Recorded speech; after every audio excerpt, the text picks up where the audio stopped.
Ngayong araw nga ay araw na itinakda dahil ngayong araw ay pagpunta namin dito sa pangarap namin puntahan dito sa may Boracay. Bali samahan nyo kami kung ano yung mga kaganapan namin dito at kung ano ang naging reaksyon namin sa pagsakay namin sa eroplano. Dahil sa hindi nakakaalam, first time lang po namin sumakay ng eroplano at syempre first time lang din namin dito sa Boracay. Let's go!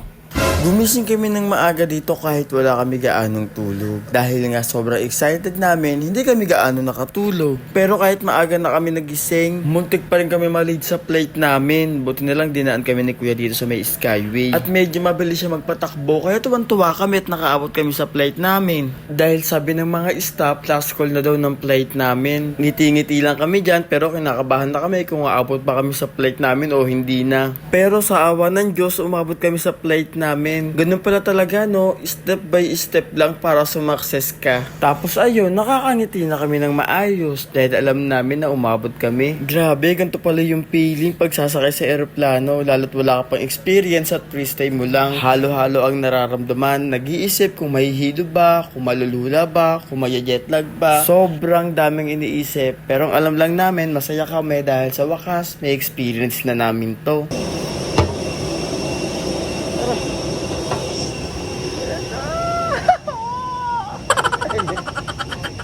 Ito lang lahat sa akin. Ano lang?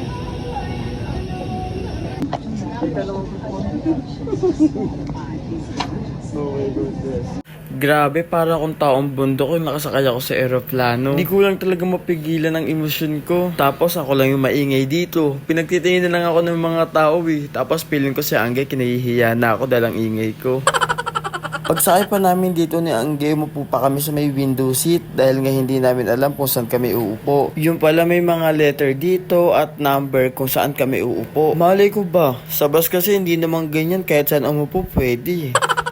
Tapos nakita nyo guys, hindi kami magkatabi. Akala nga namin magkatabi kami kasi ang seat niya ay C, sa akin naman ay D. Pero hindi pala. Hanggang sa ayan na, umandar ng eroplano at unting-unti na siyang tumataas. Nung una parang may nakabara sa tenga namin, pero kalaunan nawala din. Napalitan naman ng hilo. Tapos ganito pala yung experience sa eroplano, no? Kapag tatagilid yung eroplano, mararamdaman nyo din. Pagtataas siya, mararamdaman nyo at pagbababa. Thank you Lord, na-experience namin to. Syempre, hindi ko rin pinalagpas na mag-CR. Kahit hindi ako naiihi, gusto ko lang talaga makita kung ano itsura nito. At syempre, dahil nasa himpapawid na kami, hindi ko pwede palagpasin na hindi mabidyohan yung nasa baba. Kaya kinapalan ko yung mukha ko. Yung nakaupo sa window seat, sabi ko kung pwede pa video. Buti mababait sila at pumayag naman. Grabe, ang ganda dito sa himpapawid. Feeling ko tuloy na fulfill ko yung pangarap ko ng bata ko na makalipad.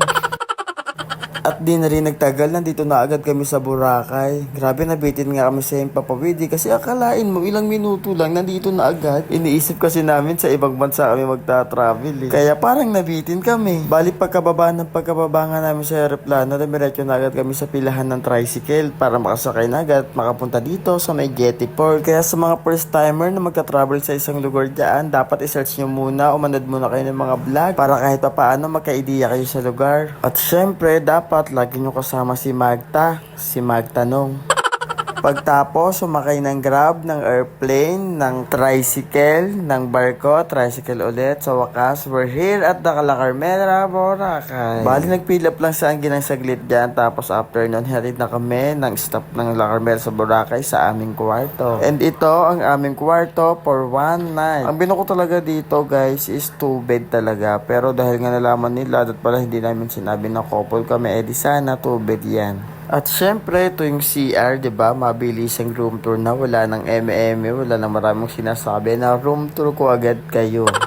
Dahil nga excited kami makita yung beach, binabalag namin ang aming gamit kahit sobrang pagod pa kami. Pumunta agad kami dito sa may beach. Grabe, sobrang ganda. Sobrang na-amaze talaga kami ni Angge kasi sobrang dami na rin namin napuntahang beach pero iba talaga dito sa Boracay. Tapos tinanong namin kung magkano yung lobster, 4,000 daw isang kilo. Then yung isang lobster na yon 2 kilo daw mahigit. Kaya pas, dito na lang kami sa McDo. Grabe, sarap sa feeling. Napapanood ko lang dati dati sa TikTok to tapos ngayon kami na nandito. Fast forward, gabi na at nagising kami dahil maingay. Yung pala meron na dito sa may La Carmela de Boracay na nagpa-fire dance. At syempre after namin manood, gumalagala kami dito sa may Boracay at totoo nga ang chismis, buhay na buhay ang Boracay sa gabi. At dahil nga anniversary namin, dito kami kumain sa Wave Bar and Lounge. Magi-steak night kami tonight. Balang in-order namin ay mushroom soup and syempre steak na medium rare. And yung isa pinapapili kami kung mashed potato ba or rice. Syempre dahil Pinoy tayo, magra-rice tayo. Bigyan mo ko.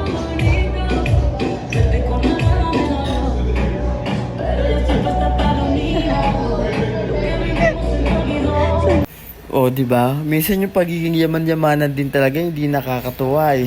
After nga niyan, may binigay pa silang dessert. Di ko alam kung ano tawag yan, pero at least masarap siya. Kasi may sinabi siyang social na pangalan, sa amin choco-choco lang naman yan. Dahil nga one night lang kami dito sa may La Carmela, sinulit na namin ang mga amenities niya. Ayun, tamang senti lang sa may swimming pool. Nag-uusap kung magkano ba yung magagastos namin dito. Kasi one day pa lang namin dito, ang sakit-sakit na. What more pa kaya yung 4 days. Pero yaan mo na, God will provide naman eh.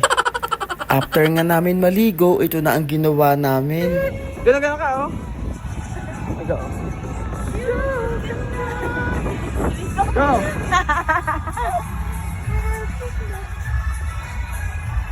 Maraming salamat sa panonood, guys. See you sa day 2.